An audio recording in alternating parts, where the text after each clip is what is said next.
Alright, let's talk about Prince Andrew, because the stories coming out about him are just wild, and they paint a picture that's frankly pretty disturbing. We're talking about a man who, according to his former security guard Paul Page, would absolutely lose it over the smallest things. Imagine this. You're a security guard and Prince Andrew is screaming at you because you didn't open the gate fast enough, or you stopped one of his guests because they didn't have the right ID. Page describes him as verbally abusive, shouting and swearing, just a really rude individual. But it gets even more bizarre. Page recounts how Andrew, a grown man in his 40s, would scream at housekeepers.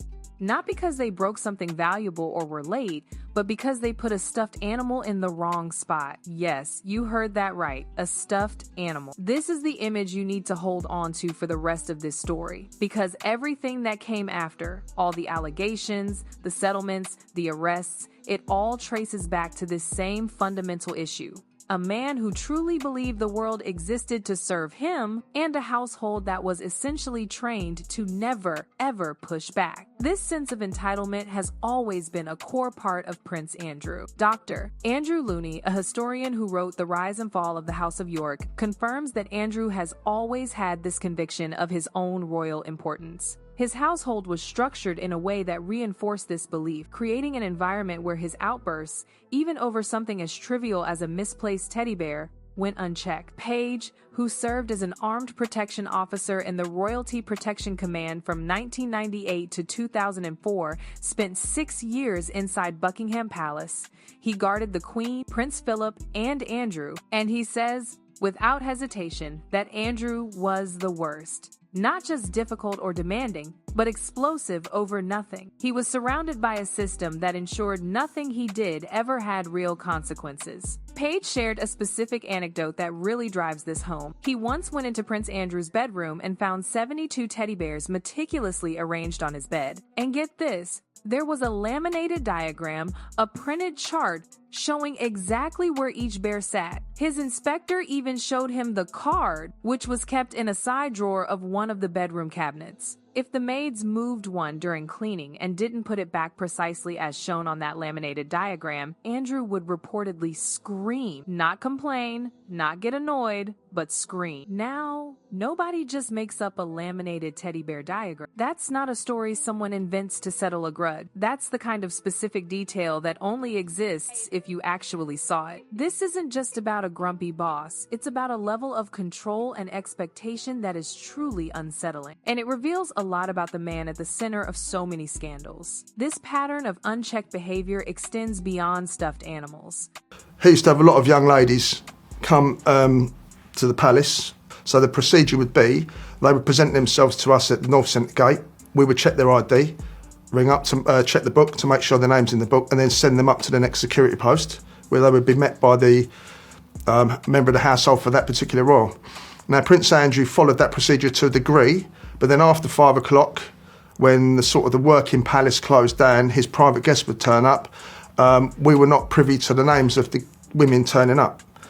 So basically that would mean we were letting people in, we didn't really know who they were. Paul Page recalls a young lady, probably in her early 20s, who turned up at the palace saying she was there to see Prince Andrew. Andrew had just arrived about half an hour earlier, so they knew he was in. But the footman wasn't answering his phone, and they couldn't get in touch with anyone upstairs. So they politely told the lady they couldn't let her in because they couldn't confirm she was expected. She then offered to ring him on her mobile, and they agreed. When she called, they could clearly hear Prince Andrew on the other end. He told her to put an officer on the phone. His exact words to Page's colleague were, "Listen to me, you fat, lazy ass. Let my guest in immediately. I'm going to come down there." Everyone heard it. The young lady went red with embarrassment, apologized, and they just let her in. After that incident, anytime there were issues like this with Andrew, they would just let women in. They didn't ask questions because they simply didn't want the grief. This wasn't an isolated incident. Fast forward to November 2019, when Andrew sat across from Emily Maitlis on BBC Newsnight and delivered one of the most infamous lines in broadcast history. He claimed he couldn't sweat, attributing it to a medical condition linked to an adrenaline overdose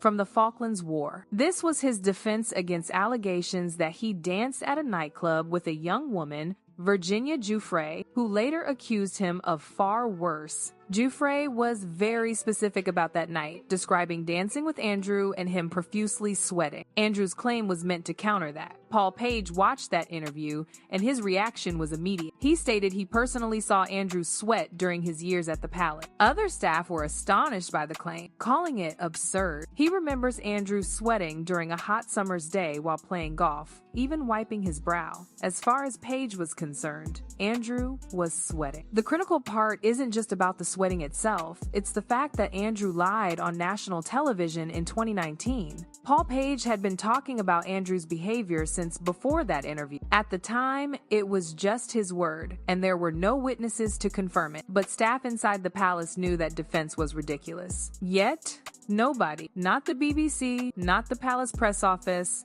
not a single institution put Page in front of a camera to say what every colleague already knew. It took years, and eventually independent channels like ITV and 60 Minutes Australia flew a crew to London to give Page a platform. Page doesn't come without baggage. He got into trouble as a royal protection officer, making millions dealing in shares, and then losing money, which led to fraud. He went to court, was held accountable for his actions, and spent 6 years in prison for a £3 million property fraud in 2009. The palace and tabloids have used this conviction to discredit everything he says. But here's the thing. The palace has never directly denied the teddy bears, the screaming, or rebutted the sweating claim on the record. They attack the messenger, but they leave the message untouched. Back in 2009, Paul Page's past wasn't really seen as relevant to Prince Andrew's situation. But as the years went by, his statements started to become eerily accurate. He said what he said, and he's always stood by it because he believes it's 100% true. He's not on a revenge mission, he just feels Prince Andrew has a lot to answer for, including bullying. Page says he suffered at Andrew's hands, as did young girls, other police officers, and staff. None of this was ever properly investigated because people were too frightened. It's important for the public to understand that just because someone has a royal title doesn't mean they're a good person. This whole situation is a huge scandal, and it's only going to get bigger. It's not just about financial and sexual misconduct. It's a national security scandal. And we're already seeing hints of that. Dr.